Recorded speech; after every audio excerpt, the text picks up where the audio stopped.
Assalamualaikum warahmatullahi wabarakatuh. Saya Minatul Anggreni dari Ekonomi Syariah I. Di sini saya akan menjelaskan tentang tahrij hadis.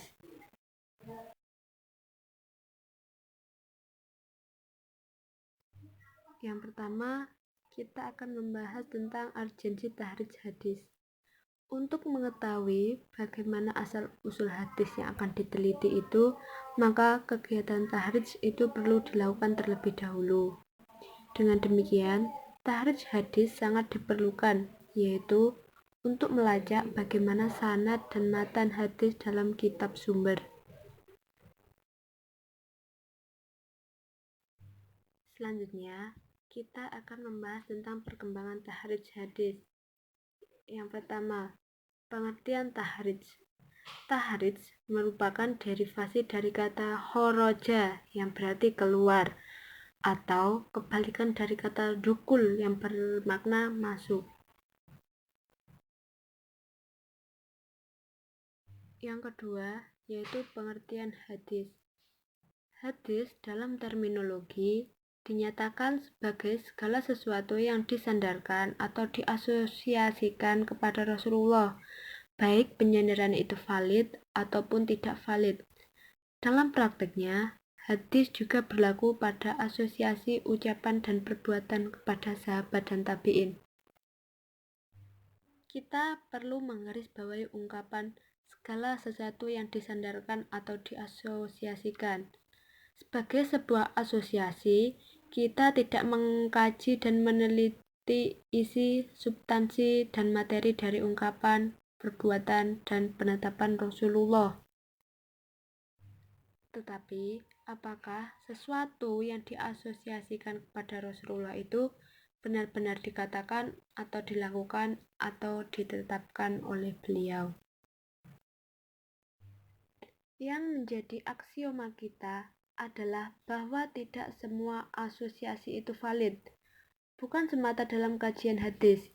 Dalam keseharian pun, kita dapati adanya ungkapan atau sekedar klaim asosiasi sesuatu kepada seseorang yang ternyata hanya palsu semata. Kajian hadis dan tahrij hadis dilakukan untuk menguji validitas asosiasi ini.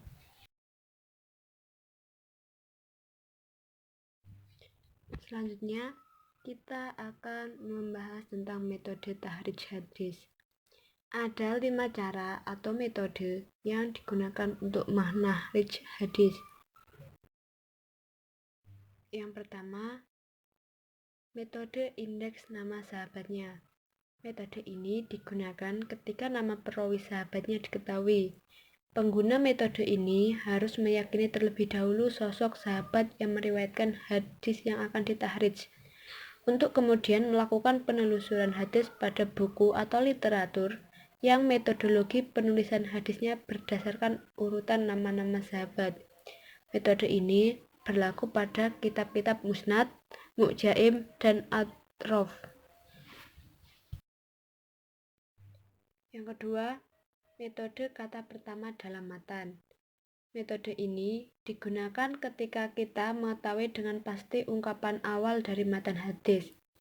Setidaknya ada kategori kitab yang dapat menggunakan metode ini. Pertama, kitab-kitab mengumpulkan hadis yang matanya sudah populer di tengah masyarakat. Kedua, kitab-kitab yang disusun berdasarkan abjad huruf pertama matanya. Ketiga, kitab yang disusun berdasarkan indeks matan hadis. Yang ketiga, metode indeks kata. Metode ini digunakan dengan cara mencari kata-kata yang menjadi kata kunci dalam indeks hadis. Yang dimaksud dengan kata kunci adalah kata yang terdapat dalam matan hadis dan tidak banyak digunakan dalam ungkapan sehari-hari. Yang keempat, metode tematis hadis. Metode ini digunakan oleh orang yang memiliki cita rasa ilmiah yang memungkinkannya menentukan tema bagi hadis yang sedang dikaji. Sebagaimana kita ketahui, hadis memiliki kandungan berupa akidah, akhlak, prediksi masa depan yang berdasarkan wahyu, kisah masa lampau, norma dan pranata sosial, hukum, dan lain sebagainya. Yang kelima, metode penelusuran berdasarkan kondisi matan atau sanad. Beberapa kitab atau literatur mengoleksi hadis yang memiliki kekhasan tersendiri. Kekhasan itu bisa ada dalam sanad maupun matan hadis. Jika hadis yang dikaji memiliki ciri dan tanda kepalsuan, maka kita dapat melakukan penelusuran dalam kitab yang khusus mengumpulkan hadis palsu. Atau jika hadis yang dikaji diasosiasikan kepada Allah Ta'ala atau yang dikenal sebagai hadis qudsi, maka kita melakukan penelusuran terhadap kitab atau literatur yang memuat hadis-hadis qudsi. Kemudian, jika sanad hadisnya terdapat periwayatan bapak dari anak, maka kita melakukan penelusuran dalam kitab yang khusus mengoleksi hadis-hadis periwayatan bapak dari anak. Jika sanad hadisnya ternyata berupa musalsal, maka kita menelusuri hadisnya dalam kitab yang khusus mengumpulkan hadis musalsal. Selain 5 metode atau cara tersebut, masih ada 3 lagi cara yang bisa digunakan untuk menelusuri letak hadis. Pertama, yaitu dengan penelusuran digital. Dengan tingginya tingkat perkembangan ilmu pengetahuan dan teknologi, kita dapat melakukan penelusuran hadis melalui program komputer. Kedua, melalui internet. Kita bisa melacak keberadaan hadis dengan googling. Cukup mengetik redaksi hadis atau sebagiannya saja pada tempat penelusuran, maka akan muncul tulisan atau artikel yang relevan yang bisa membantu kita melakukan penelusuran hadis secara manual. Ketiga, bertanya kepada pihak yang dianggap bisa memberitahu letak hadis.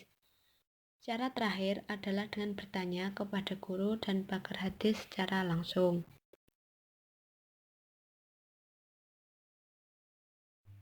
Selanjutnya yaitu kita akan membahas tentang prinsip-prinsip dasar tahrij hadis. Ada 8 prinsip-prinsip tersebut.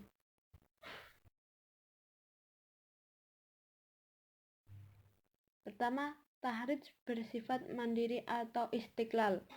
Dalam artian kajian dilakukan pada satu sanad periwayatan dan penilaian diberikan pada sanad yang dikaji itu tanpa harus meneliti seluruh sanad yang ada. Kedua, sebanyak mungkin informasi terkait hadis yang ditahrij dipaparkan, misalnya penilaian ulama atas kualitas hadis itu, ketersambungan sanadnya, sanad lain yang menguatkan atau justru yang matanya bertolak belakang dengan hadis yang ditahrij, penyebab kedhaifan hadis. Yang ketiga, sebuah hadis seringkali diriwayatkan melalui lebih dari satu orang sahabat. Ketika seseorang melakukan penahrijan hadis dengan ketentuan bahwa hadis tersebut diriwayatkan oleh sahabat fulan, Abu Hurairah misalnya, maka hadis yang dikaji haruslah memiliki sahabat itu dalam mata rantainya. 4.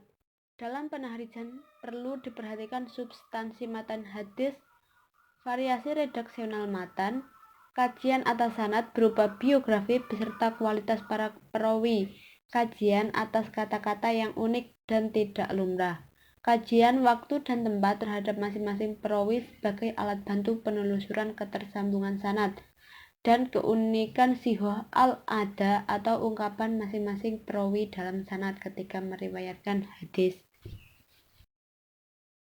Kelima, tahrij hadis dilakukan berdasarkan substansi matan hadisnya.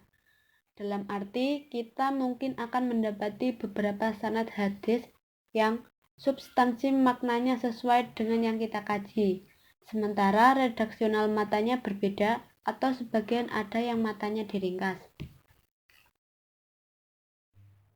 Keenam, tahrij hadis dilakukan terhadap sebuah riwayat, sehingga penilaian diberikan kepada riwayat itu. Maka ungkapan yang diberikan adalah bahwa hadis ini sahih sanadnya atau hadis ini dhaif sanadnya. Sementara untuk memberikan penilaian terhadap sebuah hadis, maka perlu kajian lanjutan untuk mengetahui apakah ada riwayat lain yang bertolak belakang atau ada fakta yang kuat, seperti aksioma, data sejarah yang tidak terbantahkan, dan logika atau nalar akal yang menyatakan hal yang berbeda. Ketujuh, penilaian terhadap seorang rawi merupakan ijtihad yang didasarkan data biografi yang tersebar dalam literatur biografi perawi. Di sini, perbedaan pendapat di kalangan ulama seputar kualitas seorang perawi merupakan sebuah keniscayaan. Penggunaan kaidah jar wa ta'dil dengan proporsional dapat membantu kita dalam menentukan kualitas seorang perawi.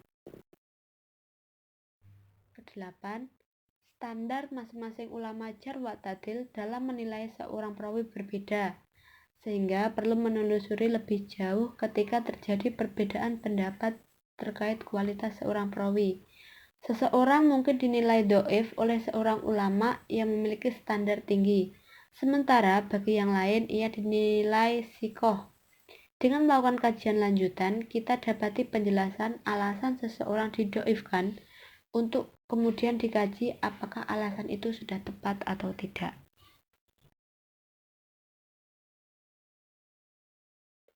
Selanjutnya, kita juga harus mengetahui apa sih itu manfaat dari tahrij hadis.